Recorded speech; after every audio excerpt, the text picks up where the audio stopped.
আলী রাদিয়াল্লাহু তাআলা আনহু মজদুর ছিলেন, ব্যবসায়ী তো ছিলেন না, শরীরে খাইটা উপার্জন করতেন। সারাদিন ঘুরা কিচ্ছু মিলে নাই। বিকালে যখন ফিরতেছেন, ফাতেমা অপেক্ষা রাদিয়াল্লাহু তাআলা আনহা অপেক্ষা করতে করতে যখন সন্ধ্যা গণায় আসছে, তো পর্দা উঠায় দেখতেছে আসতেছে আলী রাদিয়াল্লাহু তাআলা আনহু, কিন্তু চেহারা মলিন, হাত খালি। যখন একবারে ঘরের কাছে চলে আসছে, এখন আর পর্দা নষ্ট হবে না, তো আওয়াজ দিছে আলী। চোখে চোখ পড়ছে, বলছে চেহারা মলিন কেন? তো বলছে ফাতেমা আজকেও জোটে নাই। তো হাসতেছে আর বলতেছে আলী ওয়াজাদনা শাকারনা লাম নাজি সাবরনা, পাবো তো শুকরিয়া আদায় করব, না পাবো তো সবর করব।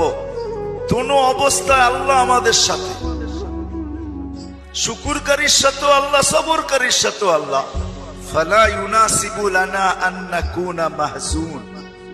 আলী শোভা পায় না আমাদের চেহারা মলিন হওয়া। আল্লাহ তো সাথে, চেহারা মলিন কেন?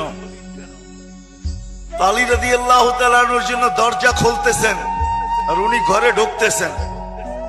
এখন ফাতেমার অবস্থা, আলী রাদিয়াল্লাহু তাআলা আনহু নিজে বলতেছেন ফাতেমা সাররাত ওয়া তাবাসসামাত।